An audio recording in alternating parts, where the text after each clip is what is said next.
There is no one way to describe an internationally educated teachers. Though we have some common experiences, these play out uniquely in our journeys to resume our teaching careers in Canada. We share a love of children and our passion for our profession. Here are some experiences shared in a panel presentation to Manitoba educators.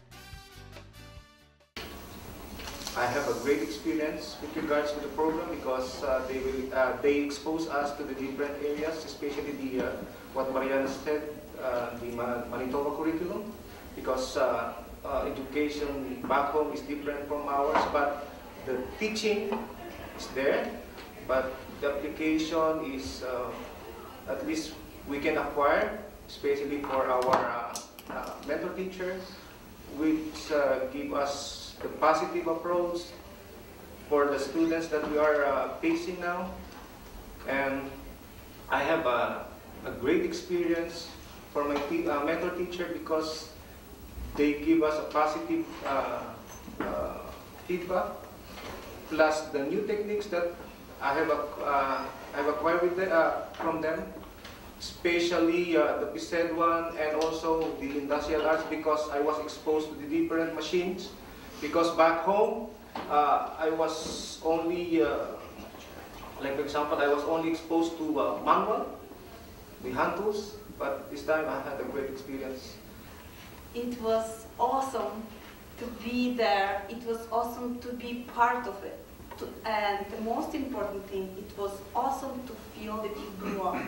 It was awesome to feel that somebody looking at you, not that you're a white woman and speaking with an accent, they were looking at you, that you actually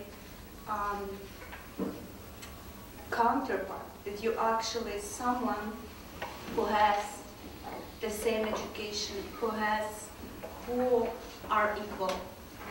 That was the most important feeling that I've got, and I'm really thankful for people who developed that program, who gave us opportunities. I know that it's very hard,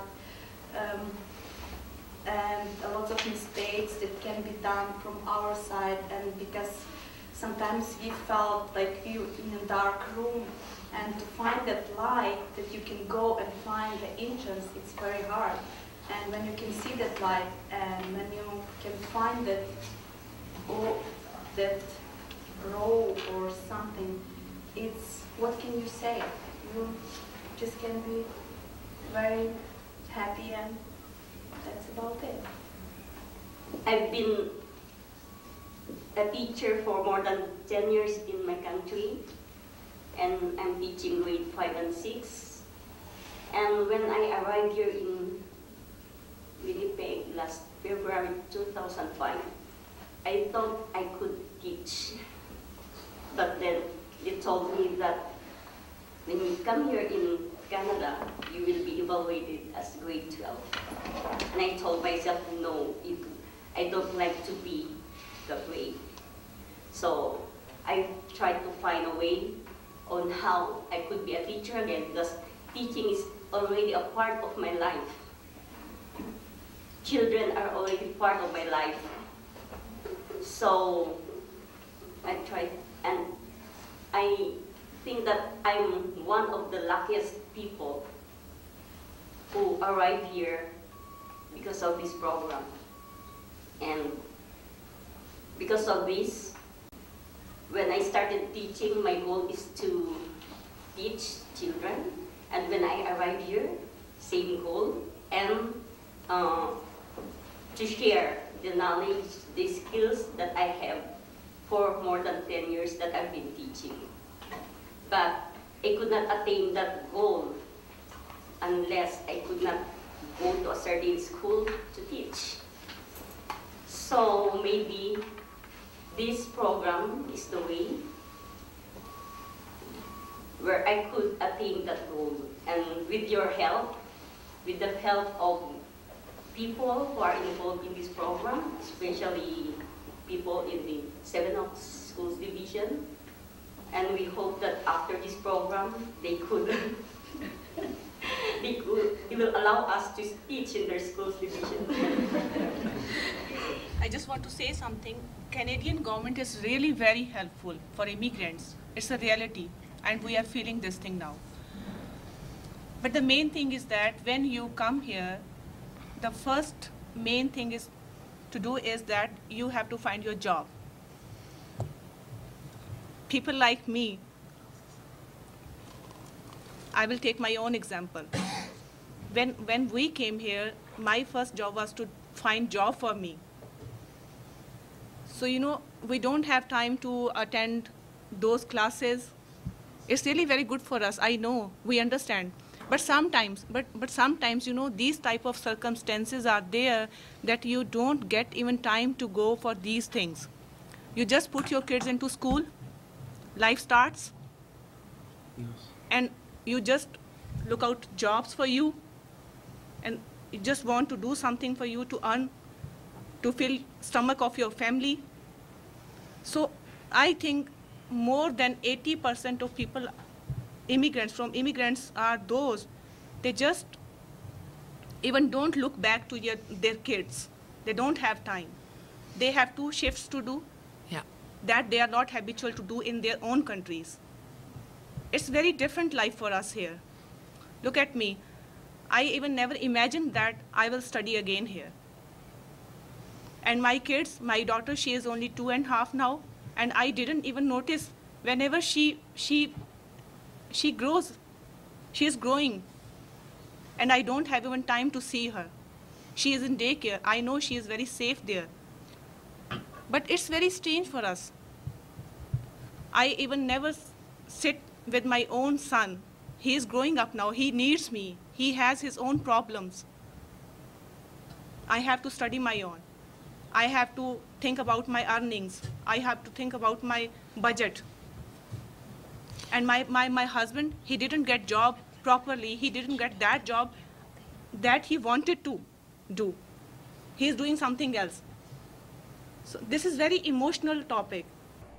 International educated teachers bring already a methodology that has been tried and tested wherever they have been. And I think that as an advisor in the classroom, I've been able to see this. And a little surprised at the beginning that they had so much experience, that I didn't have to work with and coach and enable. They brought that with them, and they were fairly confident in the classroom, and that's what made them successful from the beginning.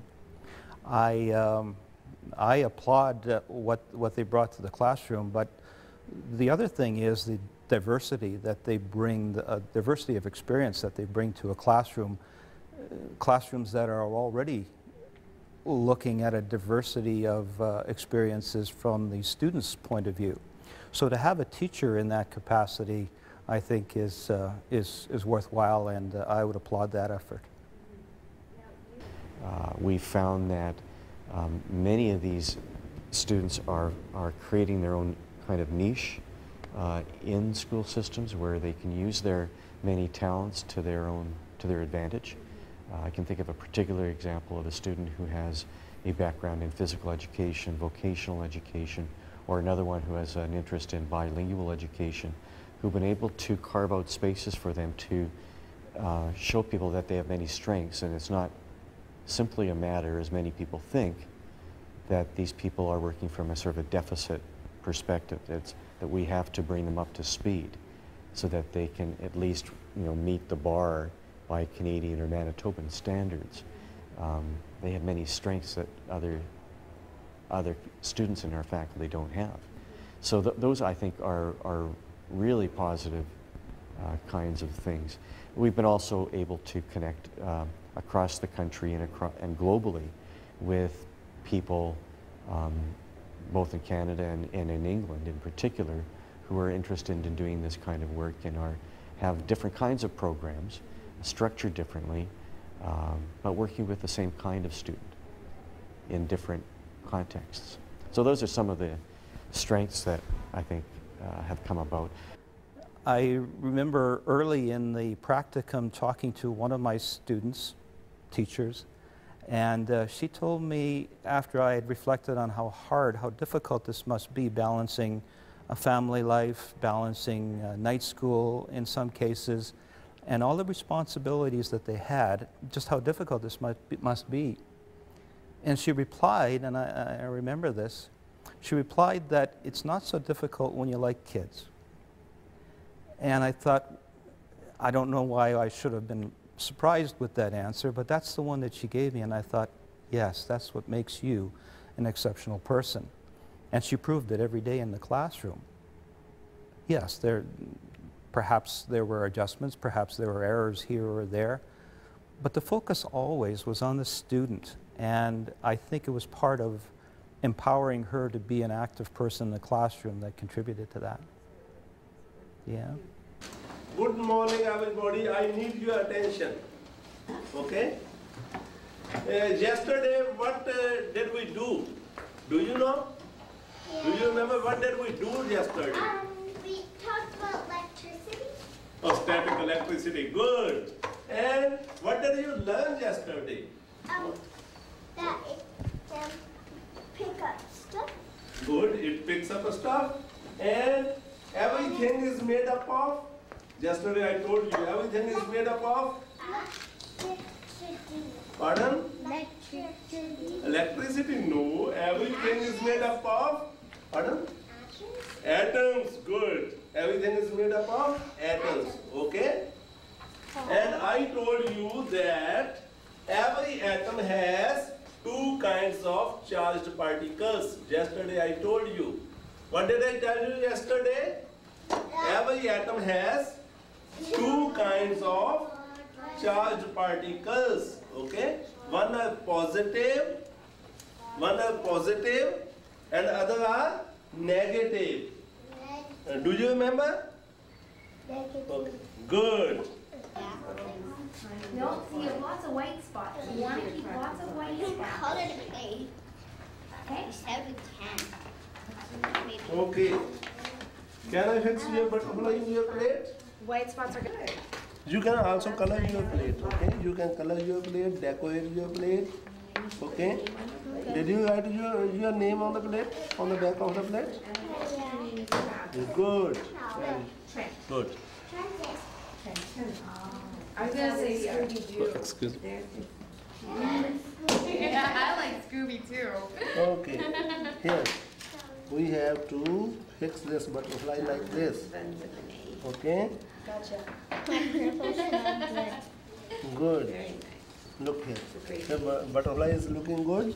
Did you write down your name? You can color this plate. You can color like this. You can decorate, okay? Decorate all these things. And your plate will look nice. Okay? Color it. Oh, sorry. Color it. On this side of the plate. Okay. But maybe not.